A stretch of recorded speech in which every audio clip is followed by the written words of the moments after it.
Ya, kebetulan saya tadi turun langsung mendengar dari tim penyidik di Polres Jakarta Selatan. Saya apa perlu turun karena banyaknya silang informasi yang membuat bingung masyarakat, sehingga saya turun langsung, mendengar langsung, melihat langsung bukti-bukti yang ada, termasuk foto-foto yang ada. Jadi kasus ini kan memang berawal dari terjadinya pelecehan seksual yang dilakukan oleh Brigadir.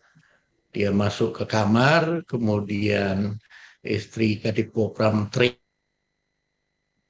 Brigadir E itu dengar, langsung turun untuk eh, mengecek ada kejadian apa. Nah, setelah turun ternyata ditemui di situ ada Brigadir J yang justru malah menodongkan senjata, kemudian melakukan tembakan.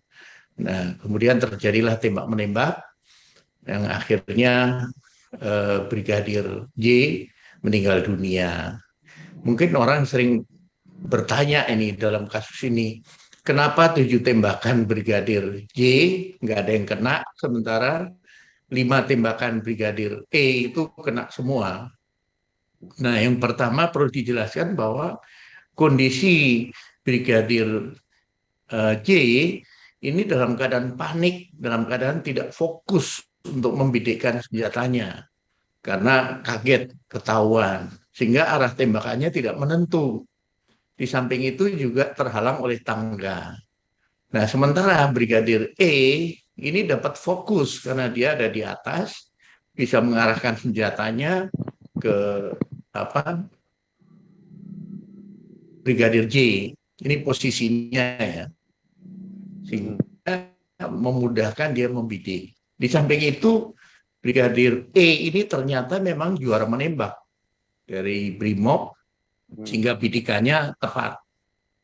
Itu dalam dalam sisi masalah tembakan. Kemudian yang kedua, beredarnya isu masalah ada luka sayatan, kemudian ada luka-luka lebam dan sebagainya, itu juga sudah kami klarifikasi, kami melihat langsung foto-fotonya, tidak ada luka sayatan. Yang ada adalah luka bekas rempetan peluru atau pecahan peluru. Kalau sayatan kan itu tipis ya, seperti kena pisau gitu kan tipis. Ini Mm. tidak. Kemudian juga dikatakan bahwa jarinya putus. Tidak. Jarinya memang luka karena ketika dia megang pistol kena tembakan dari Brigadir E. Memang ada di situ jarinya itu luka, tapi bukan putus. Nah, kemudian juga eh, menyangkut masalah luka-luka yang lain, lebam dan sebagainya.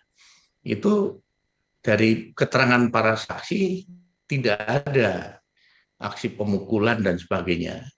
Karena semata-mata ketika melepas tembakan dan pelurunya itu berkoset ataupun mengenai benda lain baru mengenai tubuh, proyektil itu pecah, maka lukanya belum tentu selebar lingkarannya itu kalau kena peluru utuh.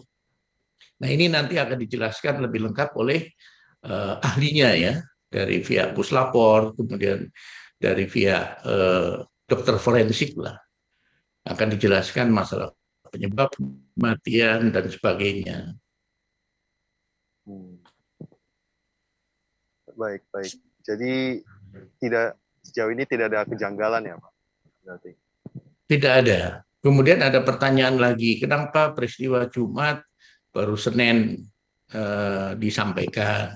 Ya, kita semua tahu kan itu hari raya Idul Adha Mm-mm.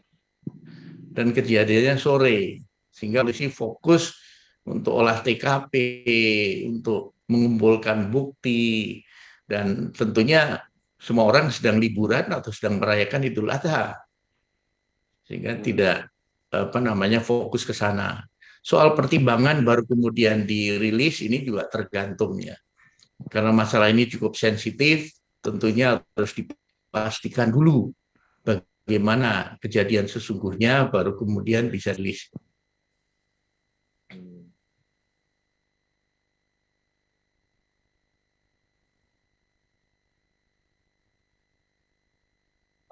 Maaf, tadi kepotong sebentar. Jadi ada jeda rilis karena faktanya dikumpulkan terlebih dahulu ya Pak. Iya, iya, iya. Untuk berikutnya ini pertanyaan terakhir sih Pak, kayak apakah sehubungan dengan kasus ini Kadif Propam akan dinonaktifkan Pak? Nah, semua kebijakan itu ada di Kapolri. Kemudian kedua tadi Pak Kapolri sudah rilis akan membentuk tim gabungan sehingga nanti diharapkan dengan transparansi ini nanti masyarakat jadi lebih yakin bahwa penanganannya betul-betul profesional, transparan, dan akuntabel. Jadi sudah ditangani ya Pak? Iya, iya.